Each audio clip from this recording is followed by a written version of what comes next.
First of all, let me just thank the Rogers-Lowell Chamber of Commerce for honoring me in this special way. I've always considered the Dick Trammel Rogers Good Neighbor Award the highest honor given by the city. When you look at the list of honorees down through the years, you'll notice recipients who spent many years contributing to the greater good of our city. It's a legacy award. And while I'm not so sure that I fit in that category just yet, I'm nonetheless honored to receive it. My service as mayor of Rogers was the most productive in my life. It was the best job I ever had. In 1998, the citizens of Rogers took a chance on me. And over the next 12 years, we, and let me just tell you, I mean we, changed not just the skyline, but the character of our city. It was a wonderful time in my life. We had, and still have, dedicated workers, outstanding in the fields of public safety, parks and playgrounds, terrific street department, throughout the entire employment of the city of Rogers.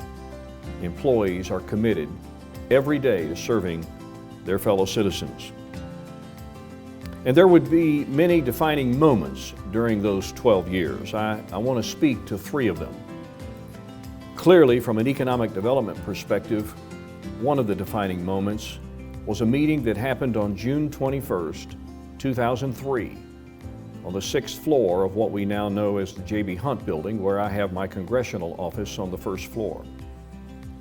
It was in that meeting, attended by 5 people, that a decision was made to build the mall at Pinnacle Hills, the Pinnacle Promenade.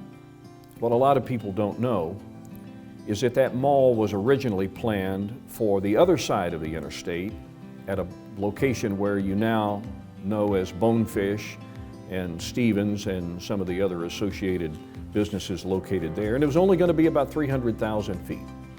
But on that day, on June 21st, 2003, Bill Dillard, who was one of the 5 participants, said, "I like everything you're doing, but you've got one problem. You're not thinking big enough." I'll never forget J.B. Hunt's reaction. His head snapped and he says, "I'd never been accused of that." That moment changed the economic development glide path of Rogers. But 2 other events stand out. First, my deployment in 2002. While serving as mayor in my first term, all of a sudden I'm deployed to the Sinai in Egypt. The way the city team came together to perform in my absence says a lot about the character of our workforce. It was seamless, and I can't thank them enough. And then in 2009, who can forget the massive ice storm that paralyzed Northwest Arkansas?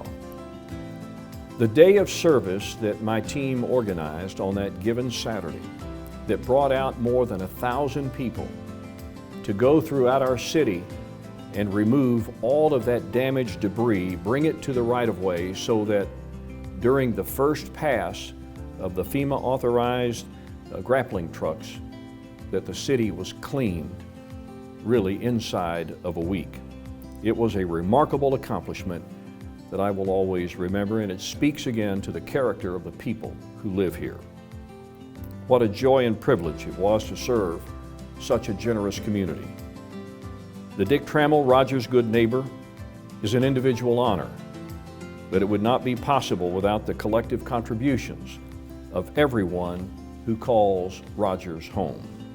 On behalf of my family, who stands by me every day as I serve my city, my state, and my nation, I am eternally grateful. Thank you, Rogers, for this wonderful honor. Ladies and gentlemen, please welcome Nick Hobbs, past chairman of the board and chief operating officer and president of contract services for J.B. Hunt Transport Services, Inc.